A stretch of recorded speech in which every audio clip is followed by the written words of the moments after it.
অনেক সময় এমন হয় যে আমাদের শুভ মানসিকতা, শুভ বিচারে, শুভ কর্মে মানুষ সন্দেহ করেন,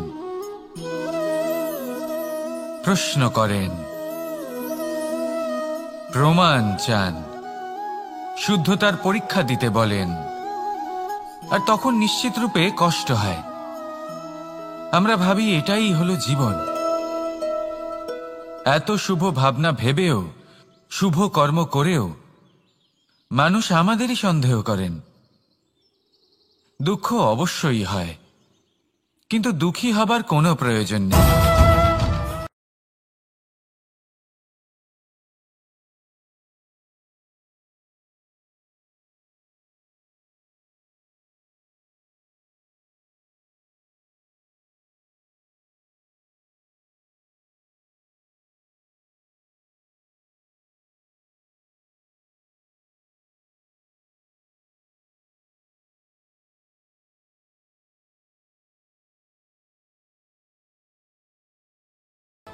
এই সংসার আপনার ভাবনা, চিন্তা, কর্ম এবং শুদ্ধতার প্রমাণ পেতেই থাকবে। তাই আসুন আর আমার সাথে ভালোবেসে বলুন, রাধা রাধা। অনেক সময় এমন হয় যখন মানুষ আমাদের সত্যকে অস্বীকার করতে থাকেন আর মানুষের মিথ্যে কথাগুলিকে গ্রহণ করেন, তাও আবার অত্যন্ত সহজে। তখন আমাদের খুব দুঃখ হয়, বড়ই ক্রোধ হয় মানুষের এই মানসিকতা নিয়ে। কিন্তু এটা জানা অত্যন্ত গুরুত্বপূর্ণ যে এমন কেন হয়। কারণটা কি আপনি? আপনারই কি কোনো দোষ রয়েছে? কখনোই নয়। কারণ হলো এটা যে এই যে সত্য, এই সত্যের মূল্য অত্যন্ত অধিক। এতটাই অধিক যে অনেক সময় অনেক ধনী ব্যক্তিও এর মূল্য মেটাতে পারেন না। সেখানেই যদি মিথ্যের কথা বলি, তাহলে এর মূল্য অত্যন্ত কম। অত্যন্ত সহজে এই মিথ্যে সবার মধ্যে বিক্রি হয়। সত্যি বলতে এটা ভাবা আপনার কর্ম নয় যে লোকে কেন আপনাকে বুঝতেই পারেন না, আপনার সত্য কেন বুঝতে পারেন না। আপনার কর্ম হলো আপনার সত্যের সাথে দাঁড়িয়ে থাকা, সেই সত্যের সাথে চলতে থাকা। কারণ সত্য তার কাছেই আসবে যে সত্যকে খুঁজে নিতে চায়। নয়তো বেশিরভাগ মানুষ মিথ্যেকে নিয়েই প্রসন্ন রয়েছেন। আপনি সত্যের সাথে কর্মের পথে অগ্রসর হতে থাকুন। সত্য বেশি দিন লুকোনো থাকে না। সংসারের সম্মুখে এটা অবশ্যই একদিন আসবে, কিন্তু তখনও সেটা মানুষের ওপর সে বিশ্বাস করবে কি করবে না। আপনি কর্ম করতে থাকুন আর আমার সাথে ভালোবেসে বলুন, রাধা রাধা। জীবনে যখনই আমরা এমন কোনো পথে চলতে চাই যা মূলত কাঁটায় ভরা, ছোট পাথর থাকে যা বিঁধে যেতে পারে, তখন আমরা কি করি? আমরা পাদুকা ব্যবহার করি, আর তারপরে আমরা খুব সরলভাবে সেই পথে অগ্রসর হতে পারি। কিন্তু যদি পাদুকা আর পায়ের মাঝে কোনো ছোট পাথরও এসে ফেসে যায়, তখন কিন্তু আমরা খুব কোমল পথও পার করতে পারবো না। কিছু বুঝলেন আপনারা? এর সারমর্ম হলো এটাই যে আমরা বাইরের যুদ্ধ জয় করতে পারি, সেখানে সফল হতে পারি, কিন্তু তার থেকেও অনেক বেশি গুরুত্বপূর্ণ আর অনেক বেশি কঠিন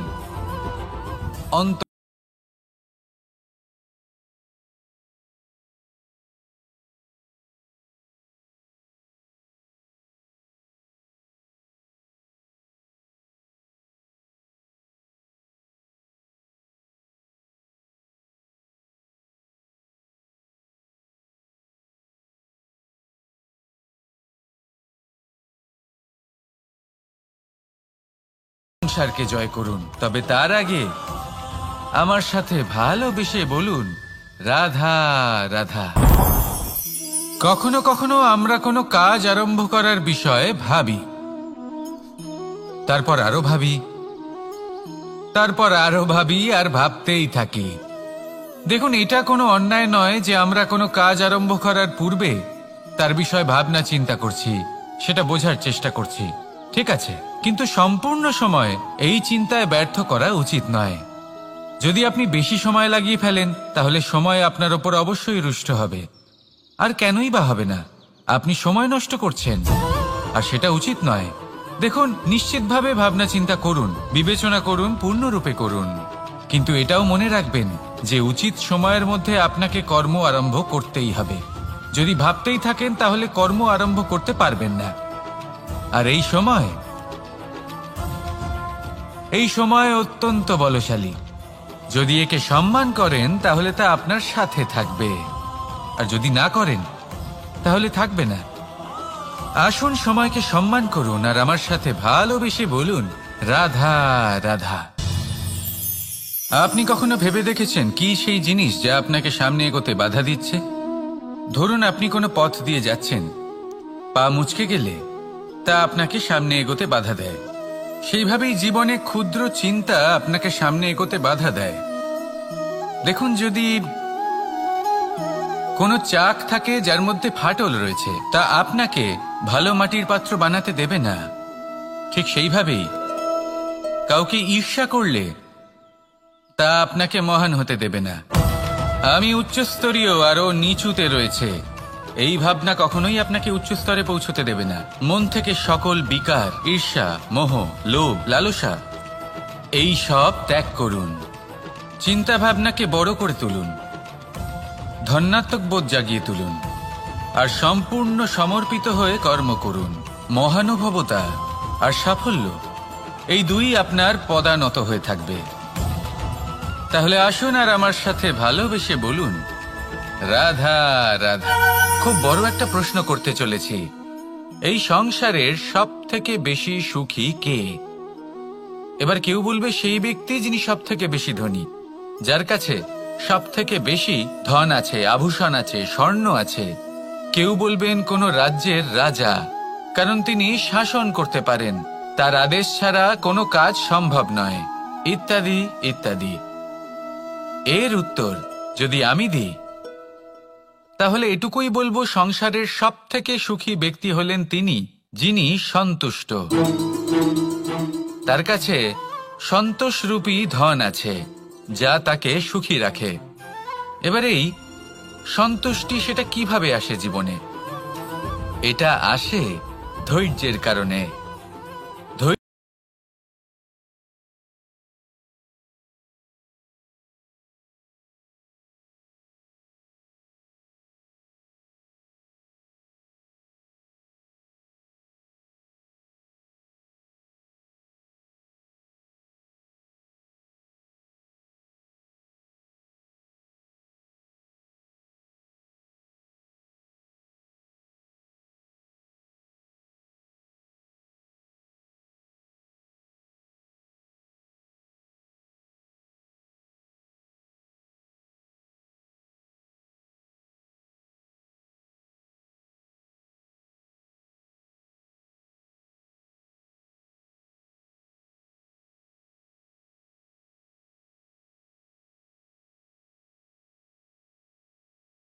এখন এই মন প্রসন্ন হয়ে বলবে, রাধা রাধা।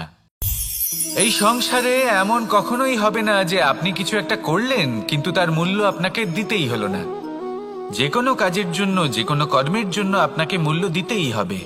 প্রকৃতিও আমাদের এটাই শেখায়। আকাশে দেখুন সূর্যকে, প্রত্যেকদিন আমাদের প্রকাশ প্রদান করেন। এনাকে সূর্য নারায়ণ বলা হয়। ইনি কি মূল্য প্রদান করেন? নিজে জ্বলতে থাকেন। ধরিত্রী মাতা, এই ভূমি, ইনি কি মূল্য প্রদান করেন? প্রহার সহ্য করেন। আমরা এই ধরিত্রীতে প্রহার করে মাটি খুঁড়ে তাতে বীজ বপন করি, তবেই আমরা অন্ন লাভ করি, তবেই ফসল পাই। জীবনে যদি আপনাকে সফল হতে হয়, সম্মান পেতে হয়, যশ পেতে হয়, তাহলে আপনাকে মূল্য দিতেই হবে। যদি আপনি সাফল্য লাভ করতে চান তাহলে দিন রাত আপনাকে ত্যাগ করতে হবে, যেখানে সমগ্র সংসার সন্তোষ অনুভব করছে আর আপনাকে করতে হচ্ছে পরিশ্রম। যদি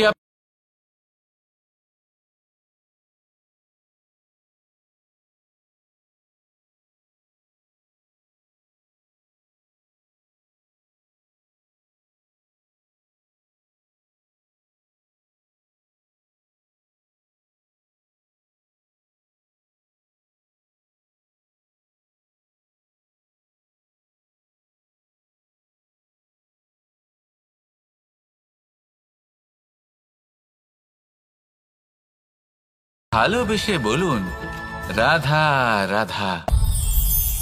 असतो मा सद्गमय, तमसो मा ज्योतिर्गमय, मृत्युर्मा मृतंगमय। জ্ঞান সেটাই যা অসত্য থেকে সত্যের পথে চালিত করে।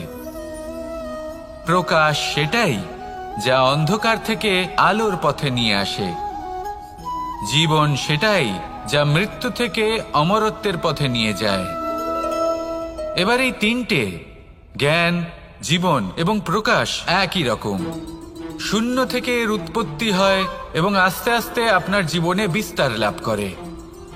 এবার আমরা এটাই ভাবি যে কেমন করে এই তিনটিকে আগলে রাখা যায়। এর উত্তর হলো এদের আগলে রাখার প্রয়োজনই নেই, ভাগ করে দিতে হবে। কোনো বৃক্ষকেই দেখে নিন, একটি বৃক্ষ অনেক বছর ধরে বেঁচে থাকে। কেন? কারণ সে ভাগ করে দিতে জানে। সে নিজের বীজ ছড়িয়ে দেয়, এই ধরিত্রীতে দেয়, সেই বীজ যা অঙ্কুরিত হয়ে এক নতুন বৃক্ষকে জন্ম দেয়। শুধু ছড়িয়ে দিয়ে একটি বৃক্ষ জীবন দান করতে পারে। যদি কোনো ব্যক্তি জ্ঞান ছড়াতে শিখে যান, যদি প্রকাশ আলোর কিরণ ছড়িয়ে দিতে শিখে যায়, কোনো ব্যক্তি তার জীবনের সুখ ছড়িয়ে দিতে শিখে যান, তাহলে তিনি মৃত্যুর পরও মৃত হন না। এই ভাগ করে দেওয়ার সুখটাই কিছুটা আলাদা। এই সুখ অনুভব করুন আর আমার সাথে ভালোবেসে বলুন রাধা রাধা। এই সংসারের সব থেকে বড় যুদ্ধ কোনটা? দেব-অসুরের যুদ্ধ যা অনেক বছর ধরে চলেছিল, নাকি রাম রাবণের যুদ্ধ, নাকি মহাভারত? না, সংসারের সব থেকে বড় যুদ্ধ হলো সেইটা যা নিজের সাথে লড়া হয়, নিজের মনের সাথে লড়া হয়, নিজের অন্তরের সাথে লড়া হয়। এটাই সব থেকে বড় যুদ্ধ। এবার নিজেই দেখুন আপনার সব থেকে বড় শত্রুকে।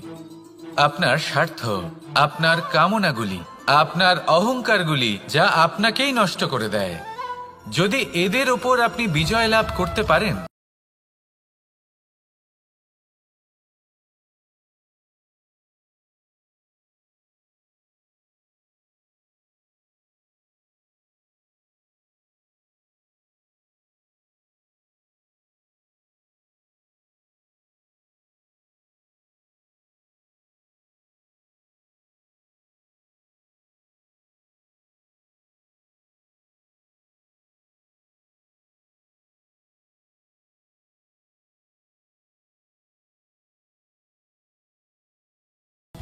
আসুন আর আমার সাথে ভালোবেসে বলুন রাধা রাধা।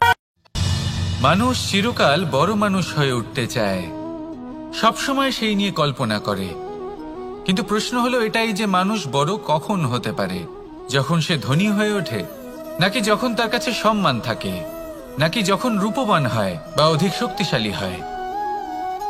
মানুষ বড় মানুষ তখনই হতে পারে যখন বিপদের সময় সে অন্য কোনো মানুষের পাশে এসে দাঁড়ায়। তাই সর্বপ্রথম এটা শিখুন। হয়তো এই জন্যই হনুমান শ্রীরামের কাছে এতটা বড়, আর হয়তো এই জন্যই বলরাম দাদা আমার কাছে এত বড়। যদি আপনিও জীবনে বড় হয়ে উঠতে চান, তাহলে কারোর সাথে তার দুঃখের সময়, তার সংকটের সময় তাকে সঙ্গ দিন আর পাশে এসে দাঁড়ান। এই মন প্রসন্ন হয়ে বলবে রাধা রাধা। জীবনে সবথেকে বেশি গুরুত্বপূর্ণ বস্তু কি? বাড়ি, বাহন, সোনা, ধন?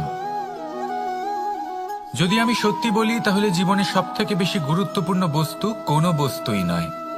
যদি কিছু গুরুত্বপূর্ণ থাকে, তাহলে তা হলো অনুভূতি, করুণা, মিত্রতা, মাতৃত্ব, বাৎসল্য, আর সবথেকে বেশি গুরুত্বপূর্ণ ভালোবাসা।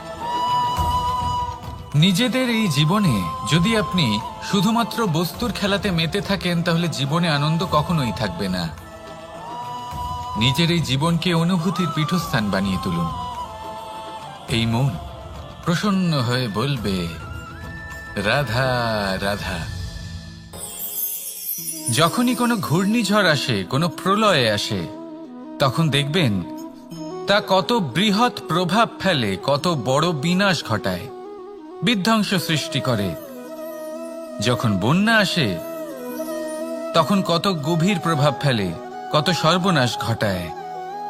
নদীর পাড়ও ভেঙে বয়ে নিয়ে যায়।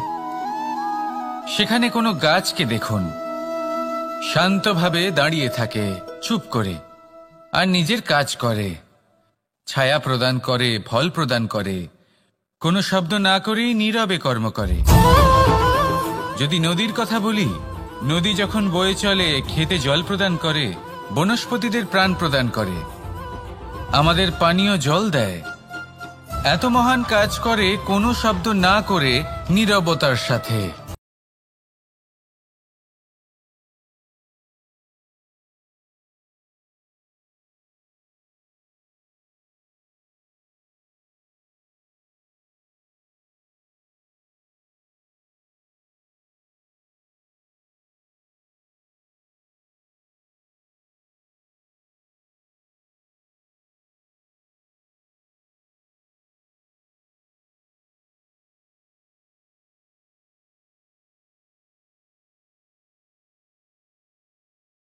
নারী, আসুন আর আমার সাথে ভালোবেসে বলুন, রাধা রাধা। আপনি জীবনে কি হবেন সেটা আপনার পরিশ্রম, আপনার নিরন্তর প্রয়াস আর আপনার নির্বাচিত দিশার উপর নির্ভর করে না। এটা নির্ভর করে আপনার সঙ্গতির উপরেও। এই সঙ্গতি যা হলো অত্যন্ত গুরুত্বপূর্ণ।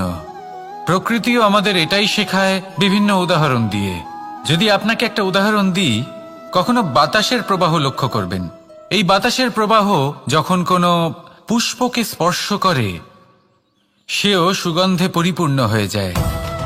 এই বাতাসের প্রবাহ যখন কোনো নালীর উপর দিয়ে প্রবাহিত হয়, তখন সেও সুগন্ধহীন হয়ে যায়। এ সঙ্গতির প্রভাব যা মানুষকে কোথা থেকে কোথায় নিয়ে যেতে পারে আপনি জানতেও পারবেন না। এ হলো সঙ্গতির প্রভাব, যেখানে চানার সাথে গুড়ও মিশে যেতে পারে। এ হলো সঙ্গতিরই প্রভাব, যেখানে একটা সাধারণ পাথর স্বর্ণের সাথে মিশে গিয়ে একটা রত্নে পরিণত হতে পারে। তাই এই সঙ্গতির বিষয়ে বিশেষ খেয়াল রাখবেন। আপনি কার সাথে মিশছেন, কি বলছেন, কি শিখছেন, আপনার অস্তিত্বের উপর তাদের কি প্রভাব পড়ছে, সব লক্ষ্য করবেন। আর আমার সাথে ভালোবেসে বলবেন, রাধা রাধা। যখন আমরা জীবনে কোনো লক্ষ্যের দিকে অগ্রসর হই, তখন অনেক সংখ্যক লোক আমাদের পরামর্শ দেন যে আপনি এটা করুন, আপনার সেটা করা উচিত, আপনার ওই আদর্শ ব্যক্তিরই মতো ওই পথেই চলা উচিত। আমাদের ভালো লাগে, আমরা তা অনুসরণ করতে থাকি, কারণ সেই পথে 1 বা 10 জন মানুষ চলে নিজের লক্ষ্য প্রাপ্ত করে ফেলেছেন। এবার সেই লোকেরা সেই পথে চলে নিজের লক্ষ্য প্রাপ্ত করেছেন, তার মানে কি এটাই যে আমাদেরও লক্ষ্য প্রাপ্তি হয়ে যাবে? কোনো মানে নেই। আমি আপনার কাছে একটা সহজ প্রশ্ন রাখছি, সেই আদর্শ ব্যক্তি কি আপনি? আপনি নন। সেই ব্যক্তি হলেন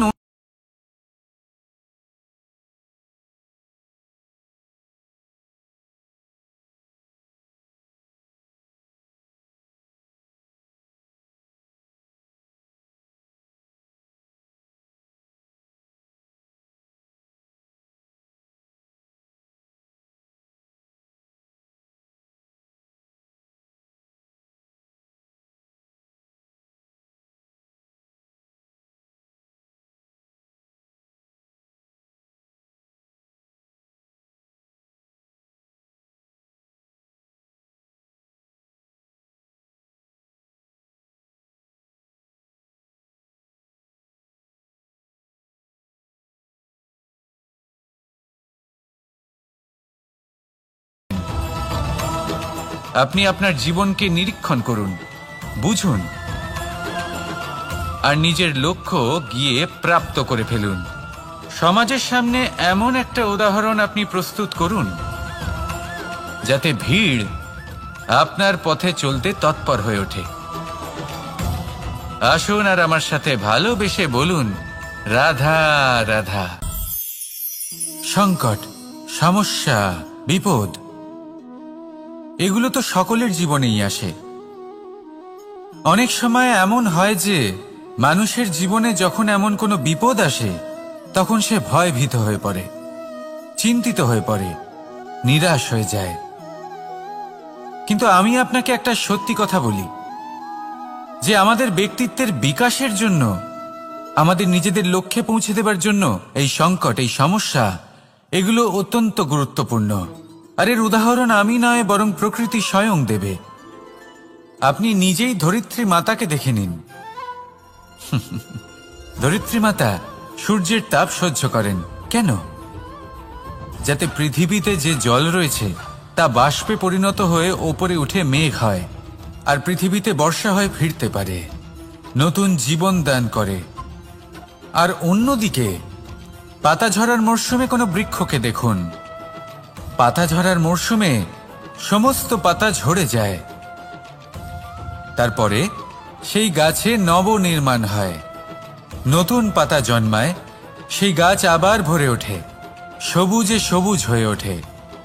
সেইভাবেই আপনার জীবনেও সংকট এবং সমস্যা এগুলো তো আসতেই থাকবে, কিন্তু আপনার এগুলিকে ভয় পেলে চলবে না, পিছু হটলে চলবে না, নিরাশ হলে চলবে না, বরং দৃঢ়তার সাথে, সাহসের সাথে তার সম্মুখীন হতে হবে। যদি আপনি এটা করতে শিখে যান তাহলে আপনি দেখবেন যে এই সমস্যা, এই সংকট, এই বিপদ আপনাকে শক্তি প্রদান করবে। আসুন আমার সাথে ভালোবেসে বলুন, রাধা রাধা। প্রকাশ কার মধ্যে থাকে? সূর্য। শীতলতা কার মধ্যে থাকে? চন্দ্রমার মধ্যে। এবার যদি সূর্যের মধ্যে প্রকাশ না থাকে কি হবে? অন্ধকার। যদি চন্দ্রমার মধ্যে শীতলতা না থাকে তাহলে কি হবে? মহা অন্ধকার। সবকিছু অন্তরে আছে, শুভভাব আর সত্যতা প্রত্যেকটা মানুষের অন্তরের মধ্যে থাকবেই থাকবে।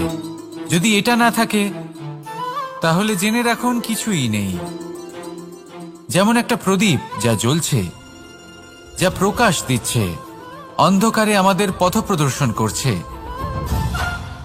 কেন জ্বলে? কারণ ওর মধ্যে একটা সলতে আছে যা জ্বলছে। সলতে কেন জ্বলে? কারণ তার ভিতর ঘি আছে যা ওই সলতেকে জ্বলতে সাহায্য করে। সবকিছুই আমাদের মনের ভিতরেই রয়েছে, ভালো ভাব এবং সততাও। এই নিয়েই কর্ম করতে থাকুন আর জীবনের সামনে এগোতে থাকুন। সমস্ত জীবন আলোকিত হয়ে উঠবে। আসুন আর আমার সাথে ভালোবেসে বলুন, রাধা রাধা। লক্ষ্যে পৌঁছানো অত্যন্ত কঠিন হয়। কেউ ভাবেন যে কেন এত কঠিন হয়, কেন এত কষ্ট করতে হয় লক্ষ্যে পৌঁছানোর জন্য। এই লক্ষ্য সরলভাবে কেন আমার কাছে চলে আসে না? চলুন আপনাকে একটা কথা বলি, যদি আপনার লক্ষ্য কঠিন না হয় তাহলে তাকে পাওয়া আপনার পক্ষে অসম্ভব হয়ে উঠবে।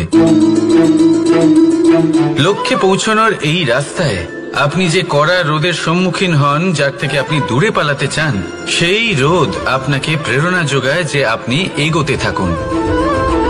ভাবুন একজন যাত্রী যে কিনা নিজের লক্ষ্যের দিকে যাচ্ছেন, সেই পথে উনি যদি একটু ছায়া পেয়ে যান আর উনি ওখানে বিশ্রাম নেন, তাহলে তার সাথে তার ভাগ্য গভীর নিদ্রায় সেখানে বিলীন হয়ে যায়। তাই এই পরিশ্রমের কড়া রোদের থেকে কখনো দূরে পালাবেন না। জীবনে শুধু সামনে এগোতে থাকুন দৃঢ়তার সাথে। আর লক্ষ্য সরল হোক, কঠিন হোক বা অত্যাধিক কঠিন হোক, একটা কথা মনে রাখবেন, যে জীবনের লক্ষ্যে পৌঁছতে পেরেছে সে লক্ষ্য প্রাপ্তির জন্য আফসোস কখনোই করে না। রাধা রাধা।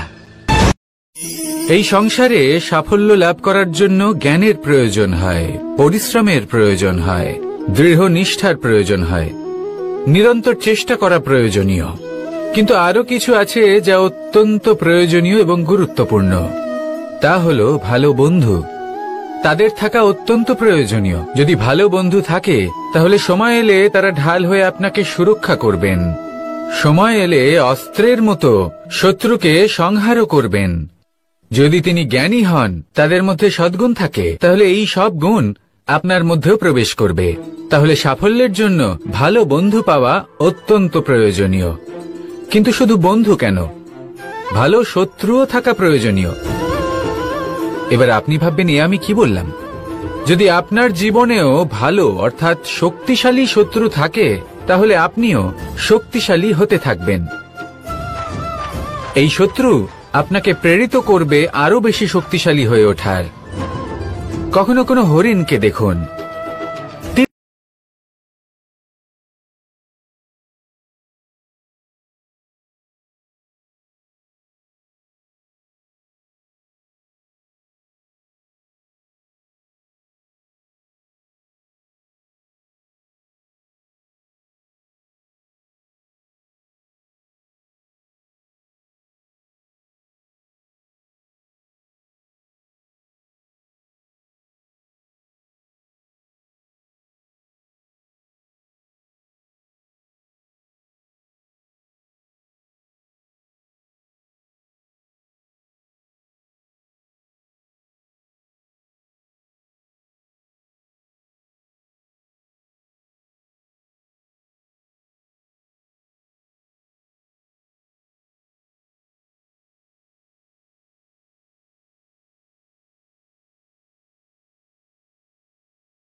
রাধা রাধা।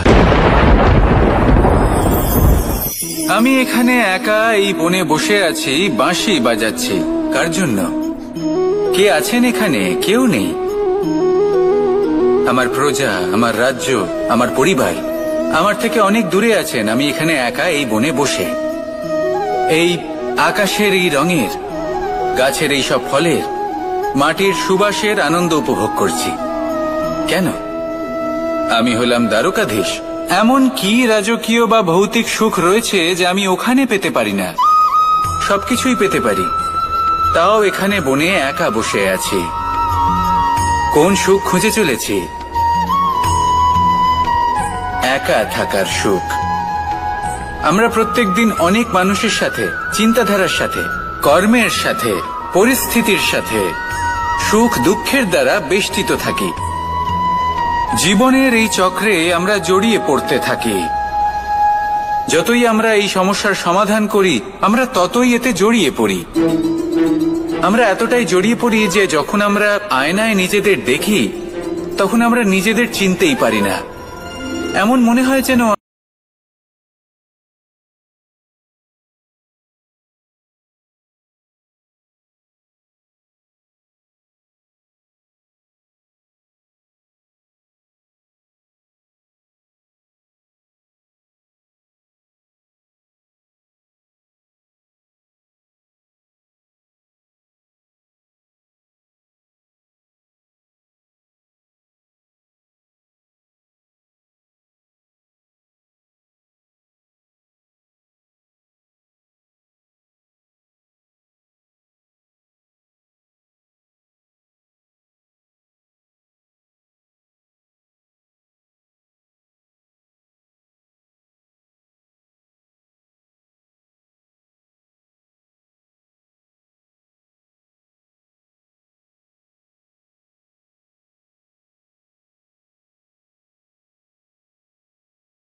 না কেন কেউ না কেউ অবশ্যই তা দেখছে। কোনো ব্যক্তি না হলেও কোনো প্রাণী, না হলে কোনো যক্ষ বা দেব বা প্রেত। যদি এনারা কেউ না দেখেন, তাহলে ধরিত্রী মাতা দেখেন, যেখানে দাঁড়িয়ে আপনি সেই কর্ম করছেন, তাই না? তাই একটা কথা সবসময় মনে রাখবেন, কে দেখছেন কে দেখছেন না সেই বিষয়ে ভাবা ছেড়ে দিন। এটা খুব সহজ কথা। আপনি যদি উচিত কর্ম করেন, উচিত ফল পাবেন। যদি অনুচিত কর্ম করেন, তাহলে আপনি অনুচিত ফল অবশ্যই পাবেন। সেই জন্য উচিত পথে চলতে থাকুন, উচিত কর্ম করতে থাকুন, আর আমার সাথে ভালোবেসে বলুন রাধা রাধা। বাহ, পুষ্পের সুবাস আমার খুব ভালো লাগে। অত্যন্ত সুন্দর হয় এই পুষ্প। এইভাবে চারিদিকে পুষ্প দেখে মন আনন্দিত হয়ে ওঠে। এবার আপনারা ভেবে দেখুন, আমার চারিদিকে পুষ্প নয়, আগুন আছে। তাহলে কি হবে? আমার শরীর কি জ্বলে যাবে না? অবশ্যই জ্বলবে। শরীরকে কি আগুনের তাপ সহ্য করতে হবে না? অবশ্যই সহ্য করতে হবে। এটাই হলো প্রকৃতির নিয়ম। এই নিয়ম কিন্তু আমরা সবাই জানি, কিন্তু আমাদের মধ্যে বেশিরভাগ মানুষ এই বিভ্রান্তি নিয়ে বাঁচি যে এই যে প্রকৃতির নিয়ম, তা আমার ওপর প্রযোজ্য নয়। তা কিন্তু নয়। আমাদের চতুর্দিকে এই যে নিসর্গ রয়েছে, আমরা তার কতটা ক্ষতি করি সেটা একবার ভেবে দেখুন। আমরা বনাঞ্চল জ্বালিয়ে দিই, বায়ু দূষিত করি, জল দূষিত করি, প্রাণীদের হত্যা আমরা করি। কেন? এই নিসর্গ আমরা নষ্ট করি, যদিও আমরা জানি যে আমরাও হলাম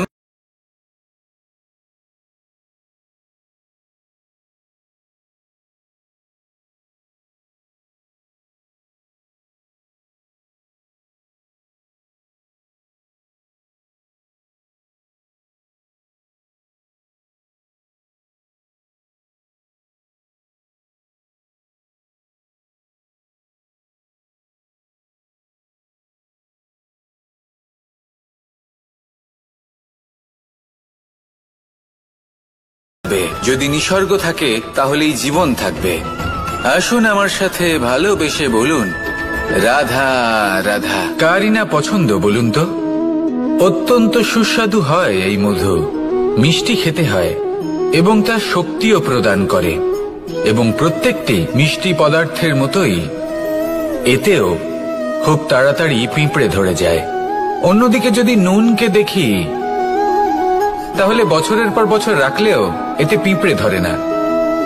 এবার যদি কথা বলি বন্ধুত্বের, তাহলে বন্ধুত্ব নুনের মতো হওয়া উচিত, মধুর মতো নয়। যারা সামনে এলে শুধুমাত্র মধুর মধুর কথা বলবে, পরে এতে পিঁপড়ে ধরে যাবে, এটা নুনের মতো হওয়া উচিত। প্রকৃত বন্ধু হলো সে যে সময় এলে পরে আপনার সামনে আপনার প্রকৃত সত্য তুলে ধরবে, তা সে যতই কঠিন হোক না কেন। আপনার দোষ, আপনার অপগুণ, আপনার খামতি আপনাকে বলতে পারবে, যাতে আপনি সেগুলো শুনে মেনে নিয়ে তারপর নিজেকে শুধরোতে পারেন। এটাই হলো প্রকৃত বন্ধুত্ব।